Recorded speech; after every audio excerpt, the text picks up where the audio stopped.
साया। यूं तो बनारस घाट अपनी खूबसूरती के लिए बहुत प्रचलित है, पर घाट के किनारे कई राज लिए बैठे हैं। ये कहानी शुरू होती है बनारस के घाट के पास बने ममता निवास से, जहां प्रिया लाल जोड़े में ममता के घर उसकी बहू बनकर आती है। आओ आओ बहू, घर को अपने पैरों से पवित्र करो। ममता घर की दहलीज पार कर ही रही होती है कि अचानक एक बहुत गंदी सी बास पूरे घर में फैल जाती है।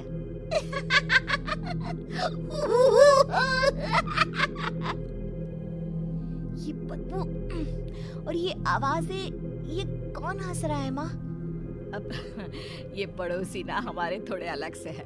कहाँ हम शाकाहारी और ये मांस मच्छी खाने वाले। छोड़, तू ध्यान मत दे और गृह प्रवेश कर।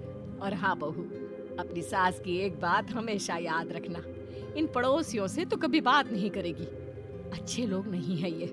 अपनी सास की ये बात मानेगी ना बेटा? हाँ माँ, जो आपकी मर्जी, मैं उनसे बात नहीं करूंगी। अगले दिन प्रिया अपनी पहली रसोई बनाने रसोई घर में जाती है। ये छोटी बात तो नाक में जा रही है। एक काम करती हूँ, खिड़की खोल देती हूँ। प्रिया खिड़की खोलने जाती है। इतने जाले, लगता है इस खिड़की को कभी खोला ही नहीं गया। पर ऐसा क्यों? ओह, नॉन वेज की स्मेल आती होगी ना। 2 मिनट के लिए खोल लेती हूँ, फिर बंद कर दूंगी। प्रिया खिड़की खोलती है। खिड़की खोलते ही उसकी नजर सामने वाले घर की खिड़की पर पड़ती है, जहाँ एक लड़की खड़ी होती है, हाथों में मेहंदी, लाल रंग की साड़ी, बिल्कुल सजी धजी, मानो प्रिया की तरह ही वो भी नई नवेली बहू हो। वो प्रिया को देखकर मुस्कुराती है। हे भगवान, माँ ने तो इनसे बात करने को मना किया था। प्रिया फौरन ही खिड़की बंद कर देती है और तवे पर चढ़े रोटी की ओर देखने लगती है, पर वहाँ रोटी न होकर मछली पड़ी होती है। ये क्या? पहली ही रसोई में इतनी बड़ी गलती। हे भगवान, अब मैं क्या करूं?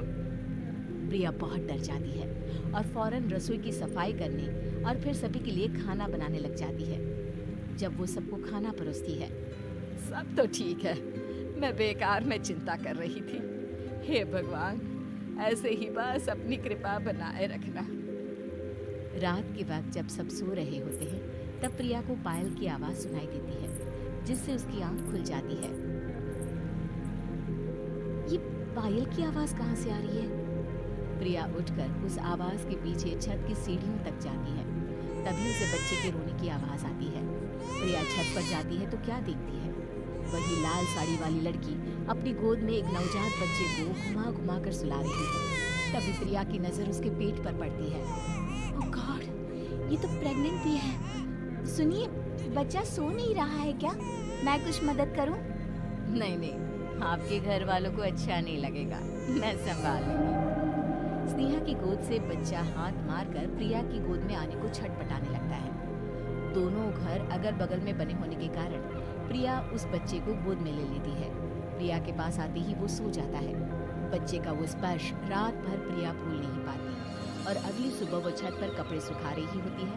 तभी उसे एक औरत इशारा करके बुलाती है।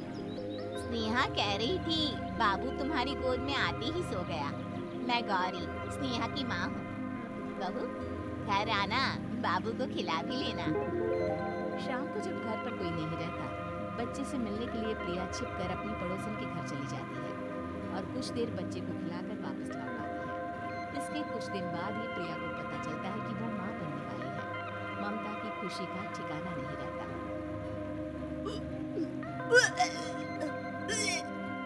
माँ जी, पता नहीं क्यों उल्टी आ रही है।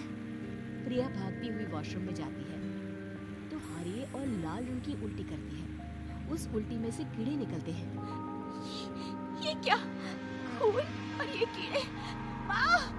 माँ! प्रिया की आवाज सुनकर ममता दौड़ कर आती है, पर बेसिन में कुछ नहीं होता। प्रिया हक्की बक्की रह जाती है। ये सब क्या हो रहा है? प्रिया घबरा जाती है और अपने कमरे में जाकर सो जाती है। डर के कारण वो इतनी थक जाती है कि उसकी आंख लग जाती है। तब उसे ऐसा लगता है उसके पेट पर मानो कोई बैठा हुआ हो। कौन हो? प्रिया के पेट पर एक 5 महीने की बच्ची बैठी हुई थी, जो बुरी तरह जली हुई थी। माँ, तुम ही मुझे लाई ना अपने पेट में। मैं तुम्हारी माँ नहीं हूँ। कौन हो तुम? माँ, देखो मैं जल गई बुरी तरह से। 6 महीने पेट में रहने को भी मुझे नहीं मिला। सहला दो ना माँ। बचाओ, बचाओ, माँ। ममता दौड़कर कमरे में आती है। प्रिया की बातें सुनकर वो सब समझ जाती है। तू कहीं बगल वाले घर में तो नहीं जाकर आई ना बहू? मुझे माफ कर दो, मैं गई थी माँ। उस घर में सब मरे हुए हैं बहू। कई साल पहले स्नेहा उस घर में बहू बनकर आई थी। कुछ ही दिन में वो एक बच्चे को जन्म देने वाली थी। पूरा घर बच्चे के आने की खुशी में खोया था। एक दिन अचानक उस घर में आग लग गई। सब बुरी तरह जलकर मर गए। गौरी आज भी दादी बनने का इंतजार कर रही है और इसीलिए स्नेहा ने अपना अजन्मा बच्चा तुम्हारी कोख में डाल दिया। ममता ये कह रही होती है कि पीछे से उसके पैरों को एक बच्चा पकड़ लेता है। दादी, दादी। माँ, स्नेहा की गोद में यही बच्चा था। ये बच्चा कौन है फिर? तेरी मौत है। तेरी भी दादी। जिस चीज का ममता को डर था वही हो गया। ममता निवास के ऊपर मौत ने चादर बिछा दी थी। प्रिया का पेट ऐसे ही बढ़ जाता है मानो 9 महीने का हो।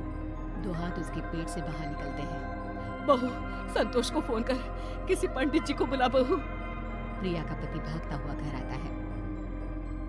ये तो होना ही था माँ। तेरा बाप तेरे सामने आ गया तो तू सह नहीं पा रही है। स्नेहा घर में आग लगी नहीं थी, माँ ने लगाई थी प्रॉपर्टी की लालच में। और वो बच्चा मेरी पहली पत्नी का बच्चा है, मेरा बेटा, जो कि उस आग की चपेट का शिकार हो गया था। मैंने तुमसे ये सब माँ के कहने पर छुपाया था। मुझे माफ कर दो प्रिया। तुम अगर चाहो तो यहाँ से जा सकती हो।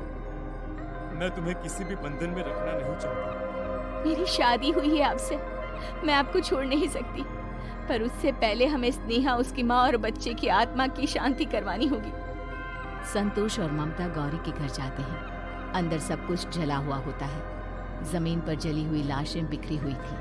ममता रो रो कर अपनी करने की माफी गौरी से मांगती है। प्रिया स्नेहा के घर वालों का अंतिम संस्कार करवा देती है और ममता निवास फिर से आत्माओं के साए से मुक्त